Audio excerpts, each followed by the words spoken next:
გამარჯობა თქვენ უყურებთ რეალურ აქცენტებს ნინო ხაჯიძესთან ერთად რომ ჩვენ ერთმანეთს ხვდებით ყოველ ხუთშაბათსა და პარასკევს 90:10-ზე ტელერადიო კომპანია Georgian Times-ის პირდაპირ ეთერში თქვენ ასევე შეგიძლიათ გვიყუროთ Georgian Times-ის Facebook-ის გვერდზე, YouTube-ის აღზრდა და ბუნებრივია გვისმინოთ რადიო სიხშირეზე FM 92-ზე და სამზე.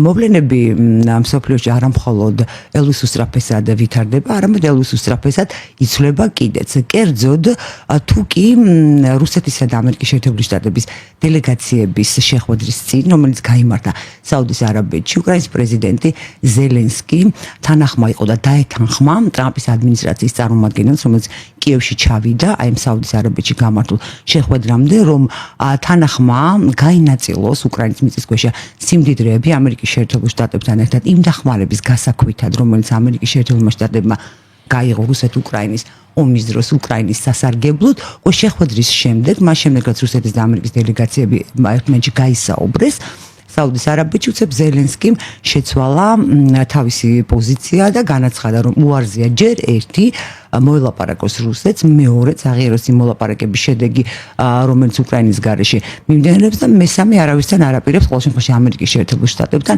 გაყოს ის სიმდიდრეები, რომელიც უკრაინის მიწის ქვეშ არის. მე ვარაუდობ, რომ იმ სიმდიდრეებს სხვა მუშტრებიც გამოუჩნდნენ. ამის პარალელურად ამერიკის შეერთებული შტატების პრეზიდენტმა დონალდ ტრამპმა არაურაზროვნად და საკმაოდ ხისტად მიანიშნა ზელენსკის თავის ადგილზე და უკრაინის მომავალზე, უფრო ზუსტად უმომავლობაზე მოგეხსენებათ მას შემდეგ, რაც უკრაინის პრეზიდენტმა ფაქტობრივად შეურაცხყოფა მიაყენა ამერიკის შეერთებული შტატების პრეზიდენტს. თქვენ იცით ეს განცხადებები, მე ვიმედოვნებ, რადგან ამ გადაცემას უყურებ და გაინტერესებთ გეოპოლიტიკური საკითხები, ამიტომ ამაზე არ მოვასწრებ თქვენ ყურადღებას.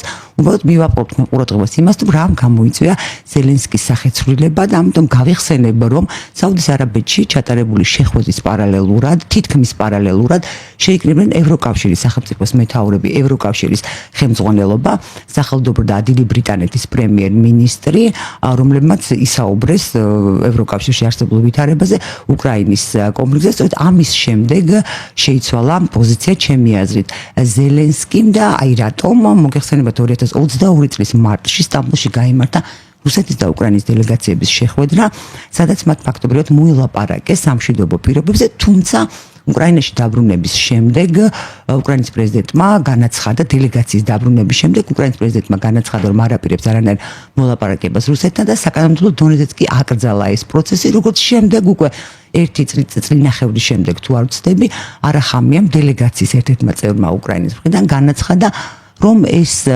გადაწყვეტილება მათ მიიღეს, ანუ უარი თქვეს სამშვიდობო შეთანხმებაზე, იმიტომ რომ ბორის ჯონსონმა უთხრა მათ, რომ ვიბრძოლოთ ბოლომდე. ბორის ჯონსონი დიდი ბრიტანეთის იმჟამინდელი პრემიერ-მინისტრი გახლდათ, სავარაუდოდ დაახლოებით იგივე ძალები ზემოქმედებენ ამჟამადაც ზელენსკიზე. ჩემი ვარაუდით, დღეს ჩვენი გადაცემის პირველი ნაწილის სტუმარი გახლავთ დიპლომატი ელჩი კონსტანტინე ჟენტი. ძალიან დიდი მადლობა ბატონო კონსტანტინე, რომ მოგზავნით და გამონახეთ რომ ჩვენთან მოსასვლელად და რამინდა გკითხოთ, აი მე ძალიან მოკლედ ვთქვი ახლა და ზედაპირულად იმ პროცესის შესახებ, რაზეც მინდა ვისაუბროთ და ანუ ახლა ევროკავშირმა გადაწყვიტა, რომ იბრძოლოს ბოლო უკრაინელამდე. ამ პროცესს ვიცით, რომ ამერიკის შეერთებული შტატები გამოეთიშა და რამ გამოიწვია ასეთი არსობრივი და რადიკალური აცდენა ევროკავშირისა და ამერიკის შეერთებული შტატების ინტერესებს შორის უკრაინის საკითხთან დაკავშირებით. მადლობა მოწვევისთვის, მივესალმებით თქვენ მსმენელს და მაყურებელს.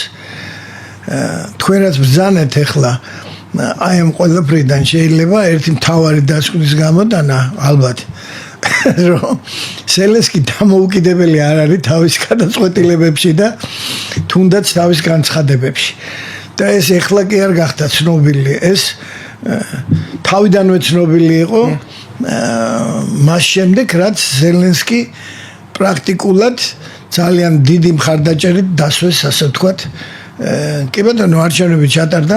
მე არანაირად არ ვაყენებ რაღაც დიდი კითხვის ნიშნის ქვეშ რომ ზელენსკიმ გაიმარჯვა იმ არჩევნებში. ლეგიტიმაციას მაშინ სხვანაირი სიტუაცია იყო უკრაინაში, რა თქმა უნდა, და მოსახლეობის უმეტესობამ რომ ზელენსკი აერჩია, ეს ფაქტია, მაგრამ ეს არ გამორიცხავს იმას, რომ მის განცხადებებში, მის ქმედებებში ზელენსკი არ იყო თავისუფალი თავიდანვე. და რაძალებიდან იდგენ მის უკან და რაძალებიდან უკვე იმდენჯერ გაემეორა თითქმის ყველა ექსპერტმა და არა მხოლოდ ექსპერტმა, არამედ ჩვენი ხელისუფლების წარმომადგენლებმა. და თვითონ უკრაინის ხელისუფლების წარმომადგენლებმა. კი ბატონო, გინდათ deep state დაარქვით, გინდათ გლობალური ომის პარტია, გინდათ გლობალისტები, გინდათ ლიბერალები, ერთი და იგივეა ეს. გნებავთ ნეოლიბერალები. აი ესენი დგანან მის უკან და თან საქმე იმაშია, ჩემი აზრით, რომ ეხა ისინი არიან საკმაოდ განაწყენებულები. და ეს ყველაფერში ჩანს, თვითონ იმად განცხადებებში ჩანს ეს განაწყენება. იმიტომ რომ ნამდვილად არ მოელოდნენ ესეთი დონის იგნორირებას, მოდი ესე ვთქვა, დიპლომატიურად ამერიკის ეხონდელი ხელმძღვანელობისგან, ადმინისტრაციისგან, ტრამპისგან და მისი გარემოცვისგან. ალბათ მოელოდნენ რაღაცნაირად რომ წამყვანი თქვათ გამომდინარე ტრამპის განცხადებებიდან გნებავთ არჩევნებამდე გნებავთ არჩევნების გამარჯვების მერე რომ ის იქნებოდა წამყვანი ძალა და მაგრამ იმას რომ აი ესე დონეზე იგნორირება მოხდებოდა პირველ რიგში ევროპული ძალების მაგრამ აქ მარტო ევროპა არ არის აქ არის მაგალითად კანადაც რომელიც აი თქვენ რომ ბრძანეთ შეკრიბაო ბატონმა მაკრონმა რომელსაც არც თუ ამაზად გამოხატავენ ამ ბოლო დროს რაღაცა გაწუწული მამლის სამწუხაროდ არ არის ლამაზი არა ლამაზი და არა დიპლომატიურიც არის ესე მართალი რო გითხრათ მაგრამ ნუ ეხლა კარიკატურები თუ გახსოვთ რამხელა როგორ არ მახსოვს ფრანგი კარიკატურისტები მუჰამედს კი ბატონო და ამდენად ბუმერანგს აქვს თავისებურება დაბრუნდეს კი ბატონო ხო გამახსენდა უბრალოდ ამასთან დაკავშირებული პერიპეტიები და ინგლისურად იმიტომ ვთქვი ახ მეთქი რამხელა რამე იყო გინდათ ტელევიზიით გინდათ იმით მაგრამ ნუ ფაქტია რომ არა მხოლოდ ისინი და ამიტომ გაბრაზებულები არიან ნამდვილად და ის განცხადებები რომელიც კეთდება რომ აი უჩვენოთ არ იქნება ევროპის გარეშე არ იქნება ეს ერთია ეს მეტნაკლებად დიპლომატიურია მაგრამ ნუ ეხლა ისეთი ოდიოზური პიროვნება რომელიც პრაქტიკულად გაშიშვლებულია კორუფციის თვალსაზრისით ბილტი რომელიც იტყვის უკვე ძალიან ესე იგი როგორ ვთქვა უზდელურ სიტყვებს არ მომერიდება ამის თქმა რომ ეს ტრამპი შეიშალა და აქეთ და იქით ეხლა არ მინდა გავიმეორო ის სიტყვები რომელსაც ჟურნალისტები ამბობენ ხოლმე ხშირად წარმომადგენლები პოლიტიკური ძალების რომ ბილტმა თავის საქმეს და თავის თავს მიხედოსო მაგრამ პრაქტიკულად ესე გამოდის რომ ყველა დონეზე და ყველანაირ გამონათქვამებს ხვდებით. დაწყებულს დიპლომატიურიდან დამთავრებული ძალიან ასე თქვათ გაბრაზებული, მაგრამ საქმე რაშია იცით რომ ეს განცხადებები რომ არაფერს და ვერაფერს ვერ შეცვლის, აი ეს არის მთავარი. იმიტომ რომ რამდენიც არ უნდა ესე ილაპარაკონ, წამყვანი ძალა უკვე გამოკვეთილია.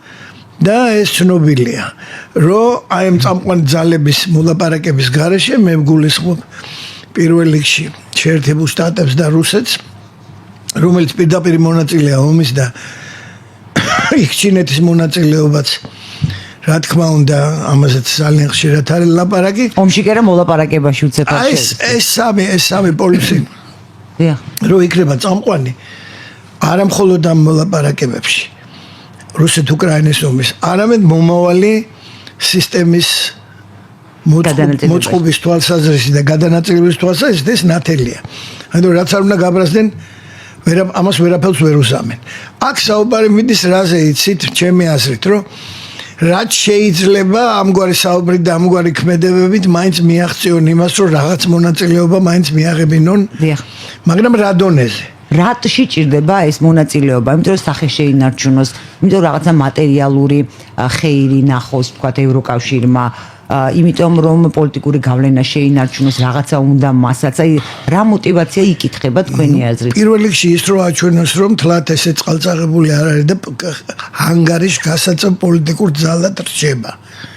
ევროპა და ევროკავშირი. ევროკავშირი ძირითადად თორე ამაზე ნუ მეც ერთხელ მილაპარაკია და სხვა ექსპერტებსაც რომ ტრამპი რომ ევროპასთან როგორც გაერთიანებასთან საუბარს არ აპირებს ეს ნათელია ის დაელაპარაკება ცალკეულ სახელმწიფოებს თავის პრინციპიდან გამომდინარე პოლიტიკის და არა მაგალითად ისეთ ფიგურას როგორიც არის მაგალითად კაია კალასი ან თუნდაც რა ვიცი კალბატონი ფურნელა აი არ დაელაპარაკება იმათ და აი კაია კალასი 500 მილიონიანი ევროკავშირი ევროპული ცივილიზაციის პირმშო ხო ერთ-ერთი პოლიტიკური გეოპოლიტიკური ცენტრი ხო იყო რაღაცა კეთილდღეობის სიმბოლო ადამიანის აი რაღაცა სიმბოლური დატვირთვა ქონდა და უცებ მე არ ვაკნინე მაგრამ კაია კალასი ხდება ერთ-ერთი საგარეო პოლიტიკა ჩააბარეს აი ეს ვის თავი ან რატომ მომწიფდა ან ამითი რა აი ჩემთვის ამ გადაწყვეტილების მოტივი ძალიან ბუნდოვანია ჩემი აზრით ეს იყო ბოლო არჩევნების შემდეგ ევროპაში რომელიც ჩატარდა ნეოლიბერალების თუ გნებავთ ლიბერალების თუ გნებავთ deep state-ის და თუ გნებავთ გლობალისტების ბოლო კუდის მოქნევა მოდი ესე ვთქვათ იმიტომ რომ გარდა იმისა რომ კაია კალასი ჩააბარეს საგარეო პოლიტიკა ასე ვთქვათ ევროკავშირის თავდაცვის პოლიტიკა ჩააბარეს კუბილიუსი ეხა ეს ის სხვა იმის ვთქვათ სოფლის მეურნეობის და ვთქვათ ეკონომიკური პოლიტიკა კიდევ სხვა ოდიოზურ ფიგურებს და ასე შემდეგ მოკლედ ამით ალბათ იმის დამტკიცება სურდათ რომ არა ჩვენ ისევ ვართ ანგარიშ გასაწევი ძალა თან მაშინ ეს რომ მოხდა მაშინ ეგ სიტუაცია არ იყო თუ გახსოვთ ეგ იყო ტრამპის არჩევნებში სხვა სიტუაცია იყო და არანაირად არ მოელოდენ ჩემი აზრით მიუხედავად განცხადებებისა ესეთ ხისტ უცბად ქმედებებს ტრამპისგან მაინც იმედი ქონდათ რომ აი ახლა თუნდაც ახლა კალასის განცხადება რომ აი რუსეთი ცდილობს რომ ჩვენ დავყოს და მოდით ამაში ამ ხაბანკში ნუ გავებმებით და ნუ ავყვებით და ასე შემდეგ. არავინ არ უარყოფს ახლა ვინც დიდი ხანია სწავლობს და ერკვევა საერთაშორისო პოლიტიკაში რომ რუსეთი მუდმივად ცდილობდა რაც განხეთქილება ყოფილიყო ამერიკასა და ევროპას შორის. ეს ახალი არ არის. ყველა რუსეთის მთავრობა ამას ცდილობდა. ხო, რატო არ უნდა ეცადა მისი ინტერესებიდან გამომდინარე ისინი ასე თვლიდნენ და პუტინიც ასე თვლის რომ დანაწევრებულ ევროატლანტიკურ გაერთიანებასთან რომელიც პრაქტიკულად აღარ არსებობს ეს ევროატლანტიკური გაერთიანება მისი ინტერესების დაცვა უკეთესად გამოუვა ვიდრე გაერთიანებულთან. და ის თავის ინტერესებიდან მოქმედებს და ამას რუსეთი მუდმივად ცდილობდა. სხვა საქმეა, რამდენად გამოსდიოდა იმ ლიდერებს, ვინც რუსეთში იყვნენ, ამის გაკეთება იმ ლიდერებთან, ვინც ევროპაში და ამერიკაში იყვნენ მათთან. ხო და გამოვიდა ეხლა რომ ისეთი ხელმძღვანელობა და ისეთი ადმინისტრაცია მოვიდა შტატებში, რომ არ გამოსდით ეს ამბავი. და ევროპელებს არ გამოსდით ეს ლაპარაკის მიუხედავად ეს ერთიანობა თორე რუსეთს ესე რომ ვთქვათ პირდაპირ შევხედოთ პრაქტიკულად გამოუვიდა და აწარმოებს მოლაპარაკებას ერთ მხარესთან მხოლოდ ამერიკასთან თუმცა ევროპელებთან თუმცა იმთავითვე იყო ასეთი ეჭვი გამოითქვა კიდეც და მეც გამიშთა სხვათა შორის რომ ეს ჩვენ წარმოგვიდგენია რომ ყველაფერი რაღაცა ყოველთვის ეს დაბეჭდილება იქნება რომ ვიღაც თეცხლზე ამხედრებული ის იქცევა სამართლიანად შემდეგ ის მტერი დაეცემა მუხლებზე იამბურება ეს რა მომივიდა როგორ შემეშალა ჩემი ინტერესი რატომ მქონდა მე უნდა შენი ინტერესი რაღაც ესე რომანტიკულად ბავშვურად უყურებს ჩვენ ამ პროცესებს მაგრამ როდესაც აი დაიწყო უკრაინის ეს არა მხოლოდ ამერიკა იმთავითვე ჩანდა რომ შეიძლება ასე ვთქვათ წაუგებელს თამაშობდა მას არ შეხებია ეს ტერიტორიულადაც შორს იყო ანუ იმისი გათვლა რომ თუ სიტუაცია დაიძაბებოდა ამერიკის შეერთებული შტატები გეოპოლიტიკური ვაჭრობისას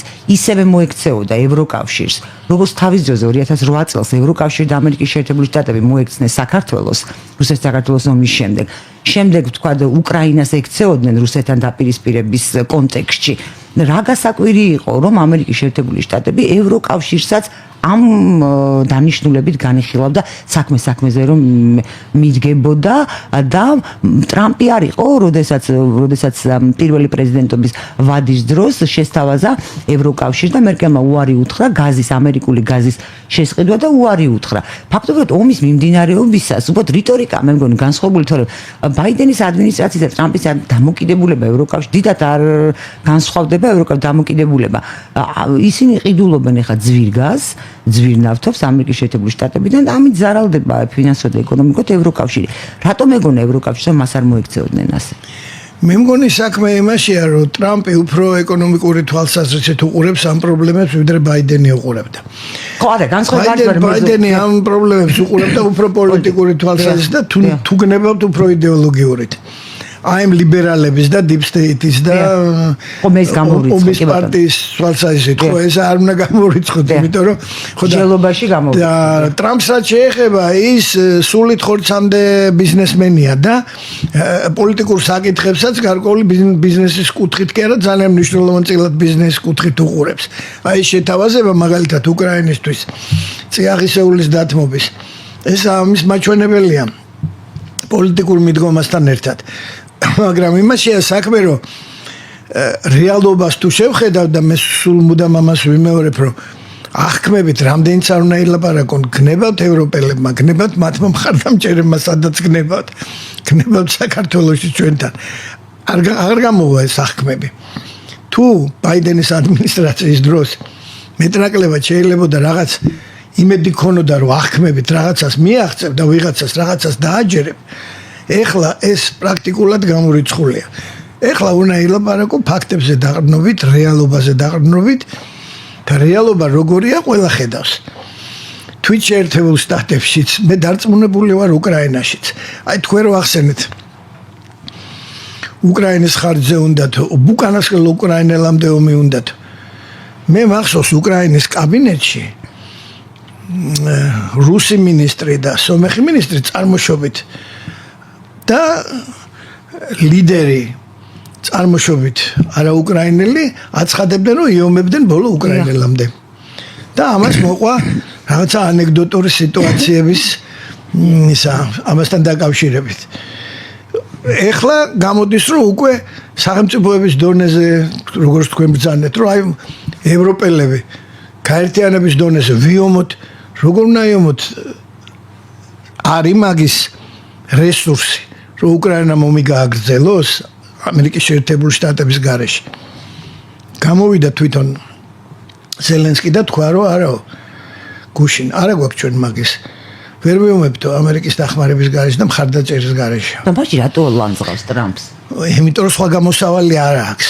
ეხლა კედელთან არის მიყენებული ზელენსკი პრაქტიკულად.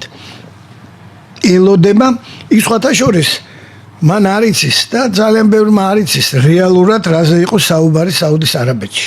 ვიკი არ ვიცით კი ბატონო. ყოველთვის ესეთი მოლაპარაკების დროს უმეტესად დიპლომატიური მოლაპარაკების დროს ყველა დონის და მათ შორის ესეთ მაღალ დონეზე უმეტესი საკითხები არის ფარდის მიღმა, ასე ვთქვათ, კულისებს მიღმა. და იქ მიდის ამაზე საუბარი და არა ის რომ გამოდიან მერე ჟურნალისტებთან და დავერცხლად ლაპარაკობენ რომ აი ჩვენ იმედის მომცემის შეხვედრა იყო და ძალიან კმაყოფილი ვართ ამით და ასე შემდეგ. ესეც უნდა ისაუბრონ, სხვანაირად არ შეიძლება. მაგრამ იქ რა მოხდა? კულისებს მიღმა და რეალურად რა დაიდო მოლაპარაკების მაგიდაზე ერთი მხრიდან და მეორე მხრიდან. ეს კაცმა არ იცის ჯერ. ეს შეიძლება ექსპერტებმა, სპეციალისტებმა, თუნდაც პოლიტიკოსებმა ივარაუდონ, რომ აი მათ ეს შესთავაზეს და სამაგეროთ აქედან აი რამდენი ხანი გავიდა მას მერე რაც თქვენ ბრძანეთ როცა თურქეთში მოლაპარაკებაზე თითქოს შეთანხმდნენ ცეცხლის შეწყვეტაზე და ყველაფერზე და რამდენი ხნის მერე ახსენეს ბორის ჯონსონი როგორც სამყარო ფიგურა, რომელმაც თითქოს აიღო და მუშტი დახრა მაგიდას და აუგზავნო უკრაინელებს სამშვიდობო დათმობებზე წასვლა, მოდი ესე ვთქვათ. რუსეთთან პრაქტიკულად შეთანხმებული იყო ყველაფერი. რამდენი 2 წელი გავიდა მე მგონი. ხო, 2 წელიწადზე მეტი გავიდა. 2 წელიწადზე მეტი გავიდა, რომ ამაზე დაიწყო ლაპარაკი ღიად. მე დარწმუნებული ვარ, რომ აქაც რაზე იყო საუბარი პირველ ამ შეხვედრაზე საუდის არაბეთში.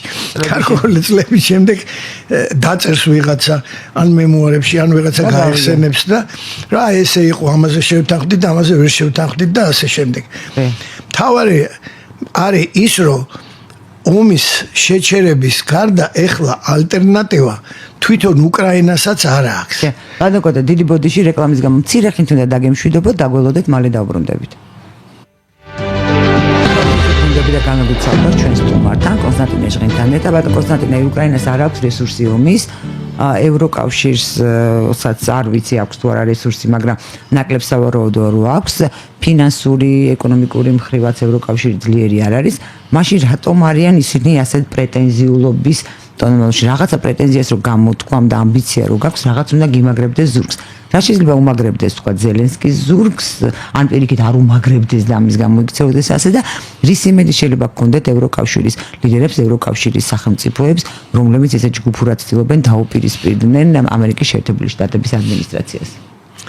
მე მგონია რომ უკვე ახსენე და გავიმეორებ ვერთმობენ იმას რომ ასე თქვა თამაშგარეში დარჩა გარკვეულწილად ევროკავშირი.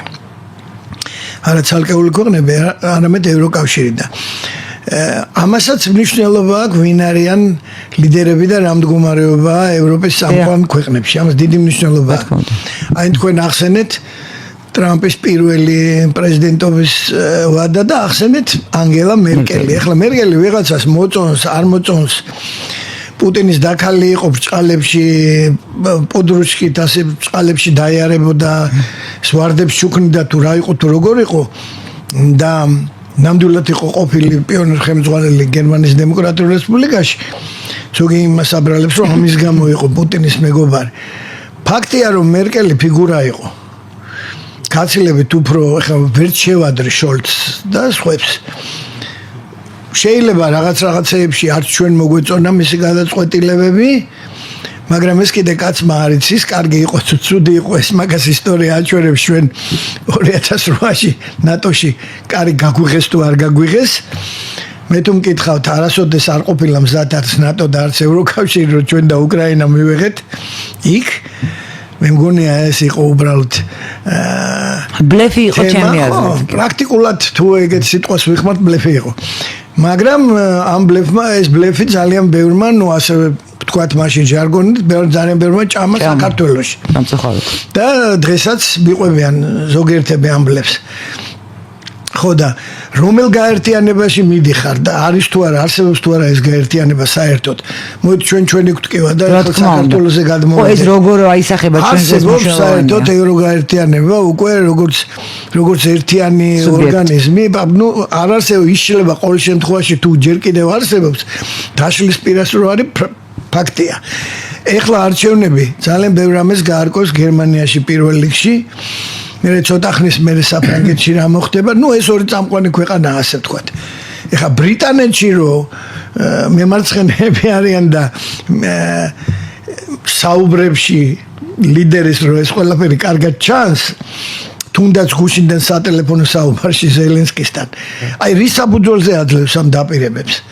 თვითონ დიდ ბრიტანეთს აქვს იმის საშუალება ვითომ რომ ამერიკის შეერთებული შტატების შეცვალოს უკრაინის ჩაანაცვლოს უკრაინის მხარდაჭერაში და ომი გააგრძელებინოს ზელენსკის და უკრაინას. ნუ ეს ხო ჩემთვის პრაქტიკულად წარმოუდგენელი. ბოლო უკრაინელამდე რატომაც არა, რა მიდის ბრიტანეთი. ნუ აი რა მოხდება. მე მგონია, ნუ არის აი ექსპერტების ნაწილი, რომელიც ვთვლის, რომ შეიძლება იქ მემარჯვენეებმა გაიმარჯვონ გერმანიაში და საფრანგეთში. მე ჩემ აზრს მოგახსენეთ, მე მგონია რომ აიღებენ ბევრ ხმას, მნიშვნელოვან ხმებს აიღებენ 20%-ზე მეც მაგალითად. მე ასე მგონია ცოტა მეც 20-დან 25%-მდე გერმანიაში ეს მემარჯვენეების ალტერნატივა გერმანიისთვის აიღებს, მაგრამ იმდენს ვერ აიღებს რომ მთავრობა შექმნას. მე მგონია რომ აი ეს ძალები, ეს deep state, ეს გლობალისტები, ეს თქვათ რომლებიც ლიბერალების უკან დგანან, არ დაუშვებენ იმას რომ მემარჯვენეებმა მთავრობა შექმნა გერმანიაში. მაინც რაღაცნაირი შეიძლება ახალი შუქნიშანი გაჩნდეს, როგორც ეძახდნენ წინა კოალიცია, შუქნიშის კოალიციის წითელმწვანე ყვითელ კოალიცია შეიძლება სხვა ფერის შუქნიშანი იყოს, მაგრამ გაერთიანდნენ მაინც ეს ლიბერალური ძალები და მათ ყოველ შემთხვევაში არჩევნების წინ ყველა დანარჩენი ძალა აცხადებს, რომ ალტერნატივას გერმანიასთან არანაირად არ შეუერთდებიან და მასთან ერთად მთავრობას არ შექმნიან. იგივე სიტუაცია ჩემი აზრით საფრანგეთში ლეპენის პარტიამ შეიძლება აიღოს მნიშვნელოვანი ხმები და უკვე ბოლო რამდენიმე არჩევნები იღებს მნიშვნელოვანი რაოდენობით ხმებს. მაგრამ იმდენს ვერ იღებს, რომ სხვა პარტიის დაუხმარებლად მთავრობა ჩამოაყალიბოს. ესე იგი ისევ კოალიციური მთავრობა იქნება, ისევ მემარცხენე ცენტრისტული მოდი ესე ვთქვათ, რომ უყვართ ხომ ხან თლათ მემარცხენე რო არ თქვან, მემარცხენე ცენტრისტული ესეთ გამოთქმები მემარჯვენე ცენტრისტი, თუმცა ყოველთვის იტალიაში დაიწყო ეს პირველად და ყოველთვის იქაც იყვნენ პოლიტიკოსებიც და ექსპერტებიც, რომელიც ძახდნენ რომ რა არის ეს მემარჯვენე და არის მემარჯვენე ცენტრისტული ნუ მოკლედ თავარი ეს არის რომ მემარჯვენეებს ჩემი აზრით არ მიცემენ საშუალებას რომ და არ იყოფათ ის ხმები რომ თავრობა შექმნან. ანუ მოსახლეობა ხარს უჭერს იმ ხელისუფლებებს, რომელიც არის გერმანიასა და საფრანგეთში. უმეტესობა თუნდაც მცირე, მაგრამ მე მგონია რომ მაინც ხარს უჭერს და ეს გავლენაც იქნება. ნუ ევროპას რო თავი დავანებოთ, აი თქვენ ბრძანეთ რომ შეკრიბაო მაკრონმა. მეორე თუ მესამე დღეს შეკრიბა დანარჩენი ქვეყნების წარმომადგენლები კანადის ჩათვლით. კი ბატონო. მაგრამ სულ ყველა ისინი ვინ შეკრიბა არიან მემარცხენეები და ლიბერალები. ერთადერთი ძალა იყო კონსერვატორების წარმომადგენელი იტალიის პრემიერ-მინისტრი, რომელსაც პირდაპირ გადაცხადა შეხვედრის მერე, რომ ეს ანტიტრამპისტული შეკრება იყო. ეხლა შენთან ერთად რომ ზის ევროპის ერთ-ერთი წამყვანი ქვეყნის ლიდერი და განიხილავთ საკითხებს და რომ მორჩება ეს და მე განაცხადებს რომ ეს ანტიტრამპისტული შეხვედრა იყო ჩემთვისო. ნუ ეს ხო უკვე სიმპტომატიურია, იქ ხო ჩანს უკვე ის წინააღმდეგობები, რომელიც თვითონ შიგნით ევროპაშია. და ეს წინააღმდეგობები ყოველთვის იყო. ერთიან ორგანიზმად გნებავთ პოლიტიკურ, გნებავთ ეკონომიკურ, პირველ რიგში ენერგეტიკული პრობლემების გამო, ენერგეტიკურ პრობლემებთან დამოკიდებულების გამო ევროპა ვერასოდეს ვერ ჩამოყალიბდა. და მაგიტო ვერ ითამაშებს და ვერ ითამაშა თანაბარი პოლუსის როლი რუსეთთან, შეერთებულ შტატებთან და ჩინეთთან. აი შეკრული ევროპა რო ყოფილიყო თეორიაში, იდეაში და ერთიანი პოზიციით წარმოჩენილიყო, მაინც ამ ხელა ის არის, რა ქვია, ეკონომიკურად ამ სიძლიერის გაერთიანება ხო ჯერ კიდევ რიცხოვნობით მოსახლეობის რუსეთზეც დიდია და ამერიკის შეერთებულ შტატებზეც კი დიდია. აი რომ ეგრო შეძლებოდათ, მაშინ ითამაშებდნენ ამ როლს, მაგრამ უკაცრავად და თავის თავს დააბრალონ. იქაც შიგნითაც ჩანს, რომ ძალიან ხშირად ქვეყნის ინტერესები, ერი სახელმწიფოს ინტერესები უფრო წინ დგას, ვიდრე გაერთიანების ინტერესები. ხო და ნუ აი ამაშია პრობლემა.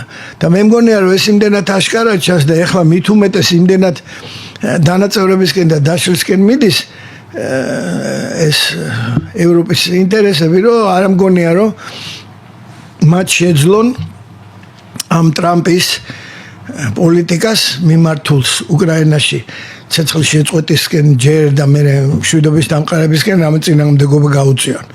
ყოველ შემთხვევაში პირველ რიგში როგორც თქვენც ბრძანეთ, არ მგონია რომ ფინანსური რესურსი ეყოთ ამერიკის გარეშე უკრაინას ომი გააგრძელებინონ, ასე ვთქვათ, მოდით. ცოტა ისე გასაგებიანით. ხო, გასაგები. ხო, ფული აქ თავი და თავი არის კიდე ადამიანური რესურსი ბუნებრივია უკრაინის და მეორე ფული, მათ რომ ფული ჰქონდეთ უკრაინას გააღებინებდნენ ადამიანურ რესურსს, მე ესე მგონია. უნდა და უკრაინას ეს სად არის უკაცრავად? სად არის უკრაინის ადამიანური რესურსი?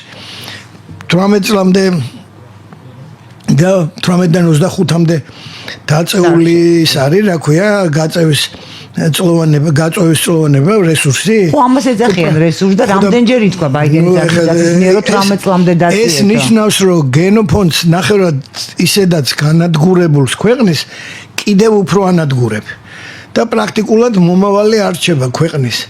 და ეს რა ზელენსკის და იმას უნდა შეეწიროს? ან თუნდაც დემოკრატიას, ან თუნდაც რა ვიცი, არ მგონია თუნდაც დემოკრატიას. და აი თქვენ ბრძანეთ რომ არ ეყოფა რესურსი ევროკავშირს ტრამპს შეუშალოს ხელი. ევროკავშირი, თქვა აი პუტინთან დაჯდა მოლაპარაკების მაგიდასთან ტრამპი, იმიტომ რომ ეს იყო მომგებიანი. შესაბამისად თეორიულად ხა ევროკავშირთანაც რატო ვერ მოილაპარაკებს, არა კაცმა რო თქვას, თუ კი შეიძლება პირობები. რა შეიძლება იყოს ან თქვენ თუ წარმოგიდგენიათ აი არსებული რეალობის გათვალისწინებით, რომ ევროკავშირსა და ამერიკის შეერთებულმა შტატებმა და ევროკავშირმა მოახერხონ რაღაც ერთ საერთო აზრამდე მისვლა და ამ კრიზისის დაძლევა. თუ იგნორირება ერთადერთი ფორმა ანუ ძალისმიერი მეთოდით ეცდება ტრამპი ევროკავშირის დაიგნორებას, ანუ დამორჩილებას? არა, მე მგონია რომ ის აზრი რომ საერთოდ ტრამპი ევროკავშირს არ დაელაპარაკება, ესე არ იქნება, ეს გამორიცხულია. რა თქმა უნდა, გააჩნია რა დონეზე დაელაპარაკება, ვის გააგზავნეს იქ მოლაპარაკებაზე, რა წონის ფიგურები იქნება და ვისთან გამართავენ მოლაპარაკებას. მე დარწმუნებული ვარ, რომ ცალკეული ევროპელი ლიდერები, მაგალითად გერმანიაში ვინც გაიმარჯვებს და არის ესეთი პროგნოზი, რომ ქრისტიან დემოკრატების ლიდერი მერცი გახდება მომავალი კანცლერი, ის მაშინვე მოითხოვს ტრამპთან შეხვედრას. და როგორც კი მთავრობას შექმნის, როგორ მთავრობაც არ უნდა იყოს. ეხლა იქ თუ თეორიულად დაუშვეთ, რომ მემარჯვენეები მოვიდნენ იქ და თქვა საბრანგეთში, ისინი ხო დაელაპარაკებდნენ, მაგრამ სხვებიც აუცილებლად მოინდომებენ, იმიტომ რომ სხვანაირად არ შეიძლება.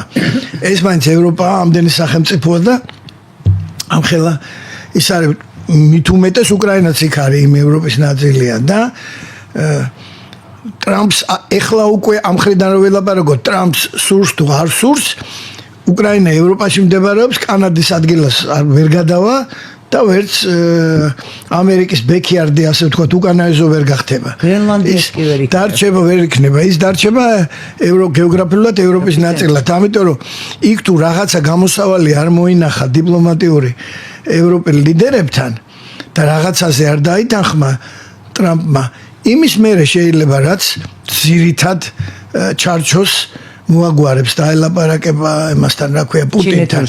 ჩინეთთან კი ბატონო და მერე გააგზავნის თავის წარმომადგენლებს, ან ისინიც რა თქმა უნდა მოითხოვენ. და გვავიწყდება ჩვენ საუბრობდით სანამ შემოვიდოდით თურქეთზე, რომ აი თურქეთში ჩავიდა ერდოგანთან ახლა ზელენსკი და ეს ძალიან საინტერესო ბიოგრაფია იყო ისინი საუდის არაბეთში, ეს თურქეთში. ხო, მე უნდა ჩასულიყო ვითომ საუდის არაბეთში, მაგრამ გააუქმა ვიზიტი ზელენსკიმ. ელოდება იმ შედეგებს, ახლა დარწმუნებული ვარ, რას ეტყვიან, თუნდაც დაწყებით ეტაპზე რაზე მოხდა შეთანხმება, მაგრამ იქ ერდოგანია, რომელმაც მეტნაკლებად ზელენსკის შეიძლება ესე ჩაითვალოს ხარე დაიჭირა და განაცხადა, რომ აი არ შეიძლება ზელენსკის გარეშე გადაწყვეტილებები იყოს მიღებული, კი ბატონო. ეს ყველაფერი არის დიპლომატიური თამაშის ნაწილი. ეს დიპლომატიის ნაწილი. ეს ჩვენ გონია რომ უკრაინის ხარდაჭერა არის. სხვანაირად ვერ იტყვიან. და ამიტომ რა თქმა უნდა ეს თურქეთი აგერ გაცილებით ახლოა ყველამ კარგად იცის იმ ევროპასთან და ამდენი წელი კანდიდატი ქვეყანაა ევროკავშირის. მე ხა უარი თქოს უკვე აღარ გვინდაო. უგაცრავად ამ იმისთვის ცოტა ღიმილისთვის, მაგრამ ცოტა ღიმილს იწვევს, რომ ამდენი წელია ევროპის კანდიდატი ქვეყანაა და მე მგონია ზუსტად იმ პერსპექტივით იყო ევროპის კანდიდატი ქვეყანა, როგორც ჩვენ უნდა გავხდით და ანუ კაცმანცის რეალურად როდის გახდება გაერთიანების წევრი. ამიტომ ეს ყველაფერი გასათვალისწინებელია და როგორც ცხონებულმა ბჟესკიმ ყველაზე მოსწრებულად თქვა და დაწერა შემდეგ წიგნი საჭადრაკო დაფაში ადარა ეს მსოფლიო. ეს ესეა, ნამდვილად საჭადრაკო დაფაა ეს დიპლომატიური ველი, იმიტომ რომ ცნობილია, რომ როცა რაღაცა მოთამაშე რაღაცა ნაბიჯს დგამს, 2-3 სვლა მაინც გათვლილი უნდა კონდეს მომავალში, რომ ის სვლა მომგებიანი იყოს ისევე როგორც ჭადრაკში.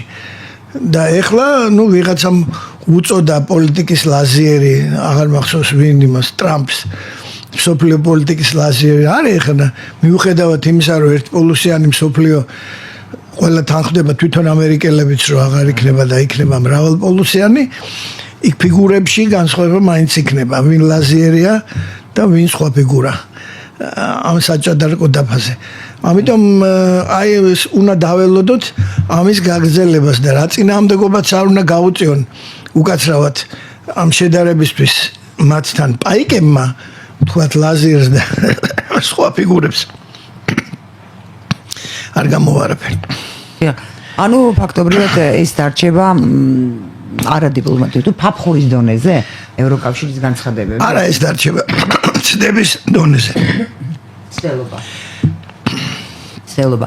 და ეს პროცესები როგორ აისახება? ჩვენ ხედავთ, რომ ჩვენთვის ძალიან გასაკვირია ეს რატო ჩვენთან რატომ იხევენ ტანზე და ასეთი მკაფიო რეაქცია რატომ აქვთ ტრამპის მოქმედებების მიმართ, ნაცვლად იმისა, რომ თქვა ჩვენ დაველოდოთ რა მოხდება, იმიტომ რომ ჩვენ ამ პროცესზე ზეგავლენას ვერ ახდენს. ეს რით არის გამოწვეული? კიდე არის დარჩენილი ის ძალები, რომელიც ამაში თავის ინტერესების გატარებაში რომელიც რა თქმა უნდა მართულია, ხა ჩემთვის ეს 2x2-4-ია, რომ ეს ყოველთვის მართული იყო და ეხლაც მართულია და ეხლა გინდა აჩვენონ ტელევიზიით ფულს როგორ არიგებენ აქციას და გინდა ნუაჩვენებენ მაინც ამას ყველაფერს განცხადებებში, ქცევაში, ყველაფერში ამ ოპოზიციის ჩანს, რომ ეს მართული პროცესია. იმიტომ რომ როგორც კი რაღაც დონეზე შიგნით ერთმანეთში დაიწყებენ საუბარს და ისე დაეტაკებიან ხოლმე და ისეთ ეხლაც კი ისეთ სიტყვებით ამკობენ, რომ ხა ეს იქაც რო ერთიანობა არ არის, ევროკავშირის არ იყოს, რაც უნდა მაგას ლაპარაკი.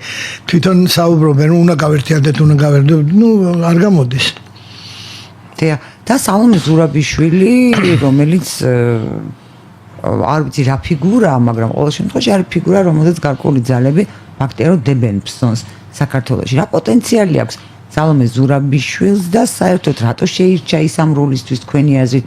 იმთავითვე იყო შერჩეული ამ როლისთვის და საჭირო დროს გააქტიურდა და რა შედეგი შეიძლება მოიტანოს აი მისმა აი ამ ქმედებებმა? ეხლა უკვე Facebook-ში კარგია ვიღაც დაიქირავა ეთყობა ის წერ სტატუსებს, იმიტომ რომ ნაკლები შეცნობებია და ცოტა მეტი აზრი არის. ქართულს გულს მოაქვთ ქართულ ენაზე. არა, თქვენ ფსონი ახსენეთ და რახან ფსონი ახსენეთ, ვიტყვი შევახსენებ ჩვენს მაყურებელს და მსმენელს, რომ ფსონი არსებობს მომგებიანი და წამგებიანი, რა თქმა უნდა. ხოდა ვინ ჩამოვიდა?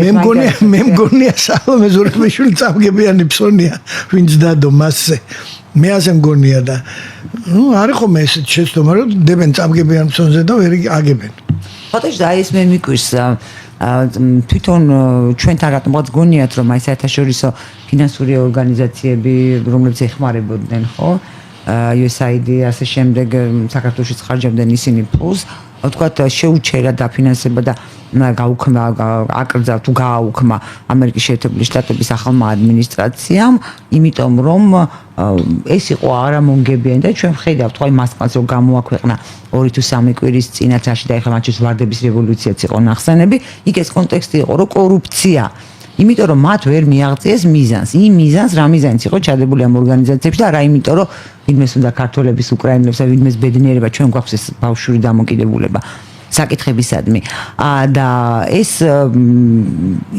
ნიშნავს რომ უბრალოდ უკაცრავად ანუ რატომ იყო ყოველთვის აი ეს არამომგებიან პიროვნებაზე ფსონი არასამთავრობო ორგანიზაციებზე ასევე ფსონი და მათი დაფინანსება მიმართულებებით რამაც მერე შედეგი ვერ გამოიყო რატო ცდებოდნენ ასე ხშირად ნუ როგორც ერთი მხრიდან არის ეს ვიზედებს იმაზეც არის დამოკიდებული ვინ არის ფსონს ვინც დებს დამდები ფსონი ისევე როგორც ვიზეც დებენ ხო აქაც იმიტომ რომ ბაიდენი სულ სხვაზე დებდა და დადებდა ფსონს ტრამპი სულ სხვაზე დადებდა და თუ ისევ გავაგრძელებთ ამ კუთხით საუბარს ანუ მხარდაჭერა რატო უნდა მოусმინო აი საიდან უნდა დაადგინო რომ გიგავს ისეთი ავტორიტეტი რომ ის რომ კონგრესში გამოვა მთელი საქართველოს მას მუხლებს და იმიტომ რომ კონგრესის იმ კომიტეტში და მაშინდელ კონგრესში უფრო ლიბერალურ ძალებს და დემოკრატებს უფრო სწორედ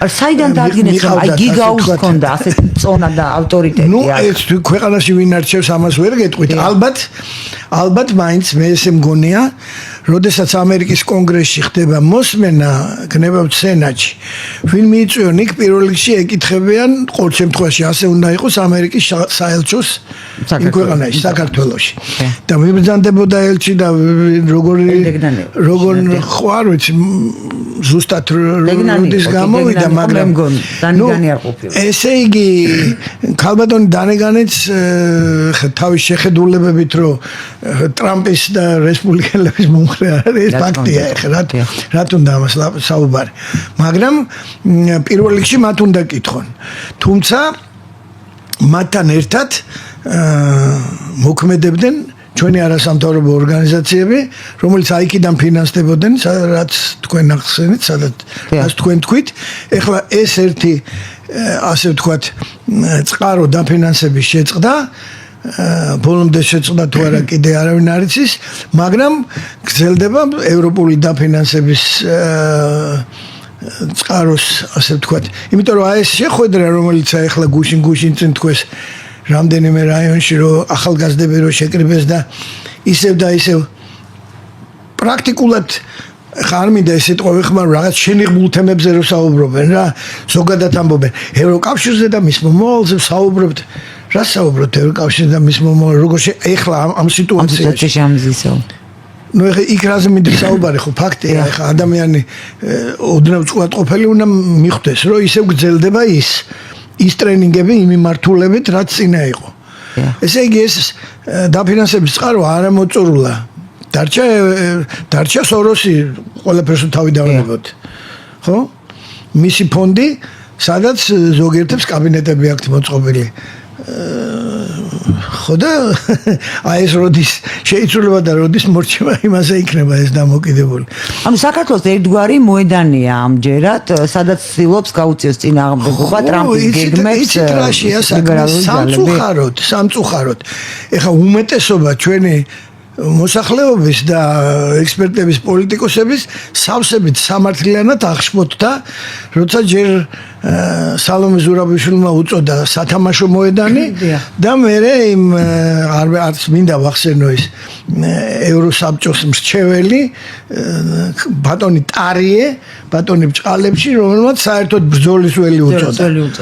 ეხა კაი, სათამაშო შენი თანამემამულისგან ეხა თუ ძალიან ბევრი ისახის რა არა ფრანგია მაგრამ პრეზიდენტი იყო ხო ქვეყნის ის რომ დაარქმევს თავის ქვეყანას სათამაშო მოედანს ეს უკვე ჩემი აზრით აბსოლუტურად მიუღებელი და ცუდია დიპლომატიურად თორე ძალიან არაკორექტული და რა იგულისხმება კიდე ამაში კაცმა არ იცის რა იყო ჩადებული ამ სათამაშო მოედანში ომის თამაშია და ვინ იგებს ვინ აი თქვა სათამაშო მოედანი გახდა საქართველო ვის და ვის შორის არის თამაში ვის შორის მიმდინარეობს და ვინ უნდა იყოს მოგებული ბოლოში რა თქმა უნდა სათამაშო მინდორი მოგებული ვერ იქნება აგაშენა ღმერთმა მაგას ვიძახის მაგას ვამბობ ზუსტად რომ ან იმ ორ ძალას შორის ვინც ის უნდა იყოს მოგებული ან ერთი ან მეორე ხო და მოედანი წაგებულია ხო ნუ გადათელილი მაგდენი ეთყობა ვერ იმასქნა ქალბატონმა სალომემ ხო და ნუ ბრძოლის ველი საერთოდ ისეთი რამეა რომ მე დავწერე კიდევაც სტატუსში რომ შეგიძლიათ თქვენი ქვეყანა განეხილოთ ბრძოლის ველად მეთქი რა თქმა უნდა იყო მეორე მსოფლიო ომის წინ ფინეთი ბრძოლის ველი და თუ ძალიან უნდათ რა თქმა უნდა კი ბატონო სიამოვნები დაუთმოთ ჩვენ ამის არანაირი სურვილი არ გვაქვს სიმართლე გითხრათ ვინმე ძალის მოსასინჯი მოედანი ვიყოთ და იმედი მაქვს რომ ჩვენს თანამემამულეებს ეყოფათ ამის გონიერება რომ ევროკავშირი და ევროპული მომავალი არაფერ შუაშია და მთელი ძალისხმევა მიმართულია იქითკენ რომ სხვა მოთამაშეებმა ვინც უნდა იყოს გინდა ახალი გინდა ძველი ხელისუფლება გინდა ამ ქვეყნის გინდა იმ ქვეყნის თავიანთი გავლენის სფეროები გააფართოვონ და ეს ხდება სხვების ხარჯზე და თუ ამას უკრაინის მაგალითზე ვინმე ვერ მიხვდა კარგად დაფიქრდეს და მოდელირება გააკეთოს რა შეიძლება მოხდეს საქართველოში თუ ჩვენ ასე უგონოთ მოვიქცევით ბატონ კოსტანტინე ძალიან დიდი მადლობა სამწუხაროდ ჩვენი გადაცემის დრო ამოიწურა ჩვენ რეკლამის გამო მცირე ხნით და დაამშვიდობთ ერთმანეთზე დაგიბრუნდებით ცოტა ხანში მეორე სტუმართან ერთად დაგველოდეთ